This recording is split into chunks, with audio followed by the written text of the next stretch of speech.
ቅዱስ ኢዮብ እንደነገረን መጽሐፈ ኢዮብ ምዕራፍ 6 ላይ ምዕራፍ 7 ላይ የሰው ሕይወቱ በምድር ላይ ብርቱ ሰልፍ ነው ይላል አይደል? የሰው ሕይወቱ በምድር ላይ ብርቱ ሰልፍ ነው ይላል። የሰው ልጅ በራሱ ኑሮ ውጊያ ነው። አኗኗሩ ራሱ የራሱ ፍላጎት ይዋጋዋል፣ የሰዎች ፍላጎት ይዋጋዋል፣ የአጋንንት ፍላጎት ይዋጋዋል።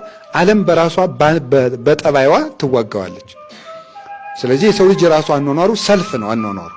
ለዚያ ተዘጋጅቶ ነው ማኖር ያለበት። ለመነገድም፣ ለማግባትም፣ ለወንድምነትም፣ ለእህትነትም፣ ለጓደኝነትም፣ ለንግድም፣ ለማረስም፣ ለመቆፈርም፣ ለመማርም፣ ቦታ ለመለወጥም፣ በቦታ ለመጽናትም፣ ለሁሉም ነገር ትዕግስት ያስፈልገዋል። ቁጭ ብሎ ማሰብ ይፈልጋል። በዓለም ላይ የወደቁ ሰዎች የሚባሉ ሳያስቡ የጀመሩ ሰዎች ናቸው። ሳያስቡ የጀመሩ ሳያስቡ ያቋርጡታል።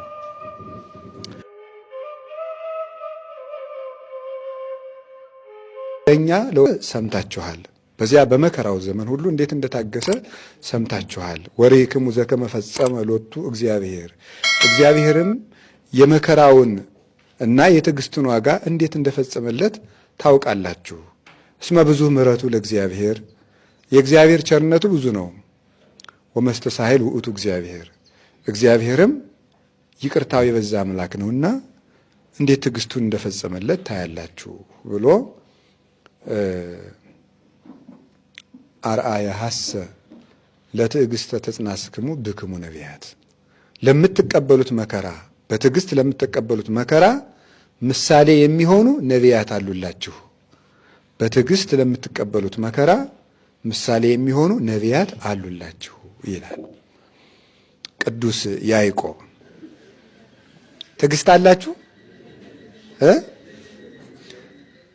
ትዕግስት እስቲ የለንም የሚል የለኝም የሚል የለኝም የሚል የራሱን ነው። በቃ የለኝም ትዕግስት የለኝም የሚል እሺ፣ በጣም ጥሩ።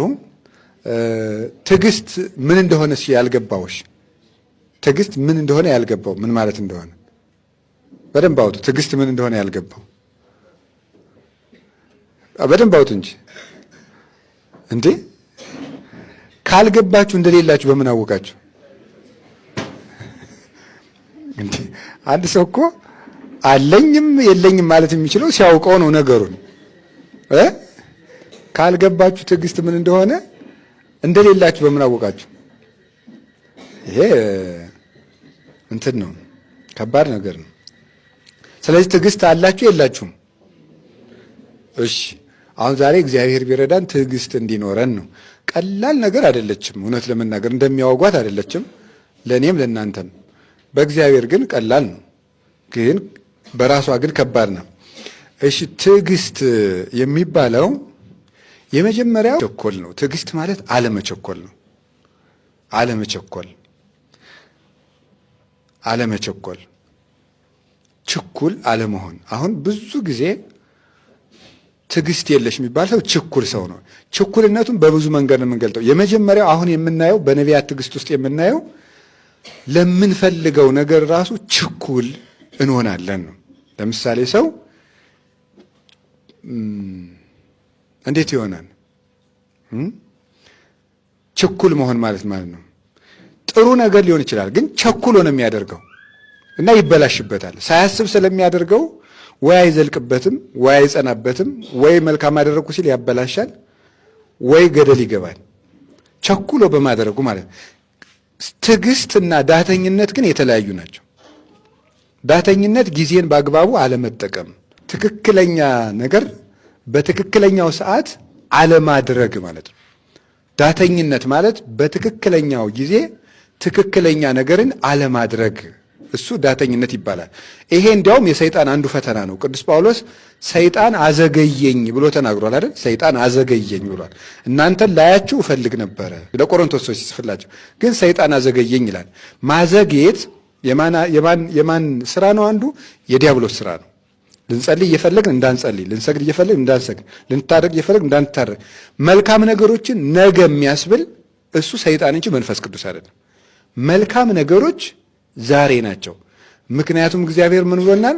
ወናሁ ዮም ዕለተ አድኅኖ፣ የመዳን ቀን መቼ ነው ያለው? ሁለተኛ ቆሮንቶስ ምዕራፍ 6 ቁጥር 2 ላይ የመዳን ቀን ዛሬ ነው የሚለው። መንግስተ ሰማያት የምንገባበትን ከእግዚአብሔር ጋር የምንታረቅበትን ራሳችን የምንጠቅምበትን ነፍስና ስጋችን የምናስታርቅበትን ነገር የምንኖርለትን ነገር ነገ አንልም። ሁል ጊዜ ዛሬ ነው። የክርስቲያን ዋና ጊዜው መቼ ነው ከተባለ ዛሬ ነው። ዛሬ ነው ጊዜያችን። ስለዚህ አለመቸኮል የሚባለው ግን ከዳተኝነት የተለየ ነው። ምን ማለት ነው?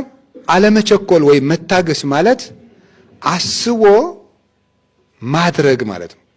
አስቦ ከነፈተናው ከነትግሉ ከነአክሊሉ ከነውድቀቱ ከነትንሳኤው ከነትርፉ ከነኪሳራው አስቦ መውጣት ማለት ነው። ጌታ እንዲህ ያለውን ነገር ነው በሉቃስ ወንጌል ምዕራፍ 14 ላይ ያስተማረን አይደለም? ከናንተ መካከል ቤት መስራት የሚጀምር ሰው ቢኖር የሚፈልግ ሰው ቢኖር ቁጭ ብሎ ምንድነው አኮኑ ይነብር ወይ ሐስብ ጻይጻኦ ቁጭ ብሎ ስንት እንጨት ስንት ድንጋይ ይፈጅብኛል ብሎ ቁጭ ብሎ ያስብ የለም ወይ?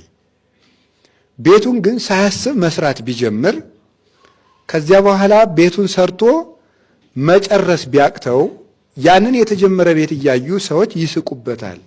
ምን ብለው? ዝንቱ ብእሲ ወጠነ ሳርር ወወስኢነ ፈጽሙ ብለው፣ ይህ ሰው ቤት መስራት ጀምሮ መጨረስ አቃተው ብለው ሰዎች እኮ ይስቁበታል።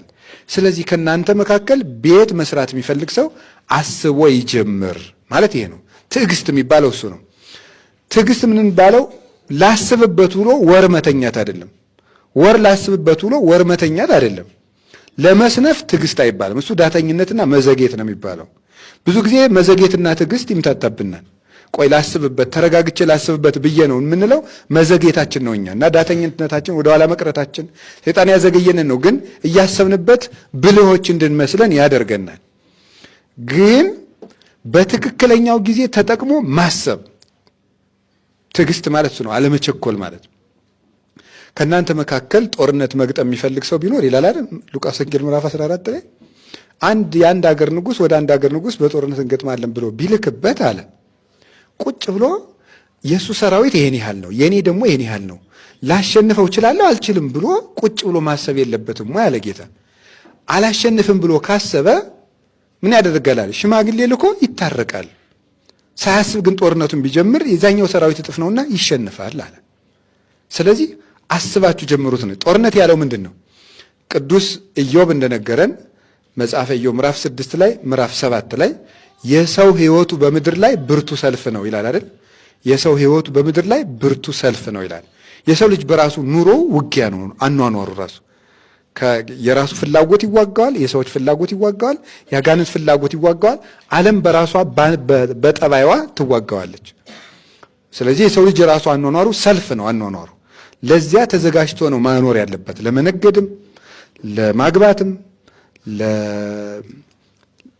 ለወንድምነትም፣ ለእህትነትም፣ ለጓደኝነትም፣ ለንግድም፣ ለማረስም፣ ለመቆፈርም፣ ለመማርም፣ ቦታ ለመለወጥም፣ በቦታ ለመጽናትም፣ ለሁሉም ነገር ትዕግስት ያስፈልገዋል ነው። ቁጭ ብሎ ማሰብ ይፈልጋል። በዓለም ላይ የወደቁ ሰዎች የሚባሉ ሳያስቡ የጀመሩ ሰዎች ናቸው። ሳያስቡ የጀመሩ ሳያስቡ ያቋርጡታል። አባታችን አዳም ለምንፈልገው ነገር ራሱ ከማሰባችን በፊት በስሜታችን አለመቸኮል ነው። ለምሳሌ አባታችን አዳም እና እናታችን ሔዋን በአንድ ርዕሰ ጉዳይ ብቻ ነው ባልና ሚስት የሆኑት ወይም ደግሞ የእሷን ሴትነት የእሱን ወንድነት የተዋወቁት ስንት ዓመት ቆይተው ይመስላችኋል? 230 ዓመት ቆይተው ነው። ኦሪት ዘፍጥረት ምዕራፍ 5 ላይ እንድታነቡት አዳም ከሔዋን ጋር ከገነት ከወጡ በኋላ የእሷም ሴትነቷን አውቋታል፣ የእሱም ወንድነቱን አውቃለች። ፍቶት እንስሳዊት ሰልጥናባቸዋለች። ይፈላለጋሉ። ግን እግዚአብሔርን 100 ዓመት አልቅሶ እግዚአብሔር ለምኖ በሱባኤ ጠይቆ ቆይቶ አዳምና ሔዋን በመኝታ የተገናኙት 230 ዓመት ቆይተው ነው። ይህ ትዕግስት ይባላል። መቆየት፣ የሚፈልጉትን ነገር ለማድረግ አለመቸኮል። እሱ ብቻ አይደለም እጅ